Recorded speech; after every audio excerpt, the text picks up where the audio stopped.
जय श्री राम। एक सुंदर कथा लेकर आया हूँ आपके लिए। एक बार हनुमान जी महाराज लंका में गए थे। जब मेघनाथ लंका में हनुमान जी महाराज को रावण के समक्ष ले गया, रावण ने पूछा हनुमान जी महाराज से, कहो वानर कौन हो तुम, कौन हो तुम, ऐसा पूछा उन्होंने। हनुमान जी ने कहा, मेरा पूछ रहे हैं, मैं कौन हूँ। हनुमान चक्कर खाए कि आखिर मेरा क्यों पूछा। रावण को तो यह पूछना था कि राम कौन है, पर इन्होंने पूछा कि मैं कौन हूँ। हनुमान जी ने इधर उधर देखा, सब दूर नजरें घुमाई और आंखें बंद करके प्रभु का ध्यान किया और प्रभु से पूछा, श्री रामचंद्र जी से, कि प्रभु मैं कौन हूँ। प्रभु ने कहा कि अभी आप सीता जी से मिले हो, उन्हीं से जाके पूछो। इतनी दूर आप मेरे पास क्यों आए। हनुमान, आप माँ से मिले हो ना, वहीं से पूछ लेते। फिर हनुमान जी ने ध्यान लगाया और अशोक वाटिका में बैठी माँ जानकी जी से पूछा, माँ मैं कौन हूँ।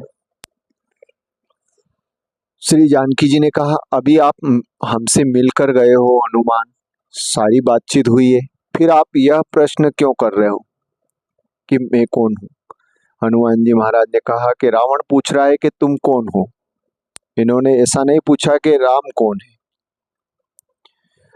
तो माँ जानकी ने कहा कि अभी आपने पूछा था कि आपने सिंदूर क्यों लगाया, कुछ सिंदूर के छींटे आप पर गिर गए थे, मैंने कहा था कि ये सिंदूर मैं अपने सुहाग के लिए लगा रही हूँ।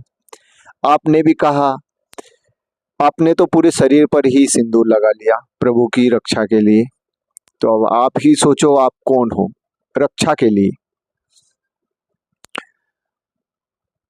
हनुमान जी ने फिर ध्यान लगाया, अब दोनों का ध्यान एक साथ लगाया। तो हनुमान जी ने प्रभु श्री रामचंद्र जी का आदेश हुआ, तो उन्होंने कहा, दोनों हाथ उठा के भरी सभा में लंकेश पति रावण के सामने, कि मैं हनुमान राम का दूत हूँ, श्री राम का दूत हूँ मैं। हनुमान जी महाराज ने ये कहा।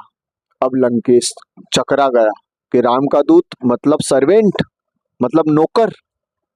अगर नौकर इतना पावरफुल है तो सोचो खुद राजा, खुद मालिक कितना पावरफुल होगा। लंकेश तो वहीं से घबरा गए थे, बाकी युद्ध तो होना ही था। जय सिया राम। यही कथा आज यहीं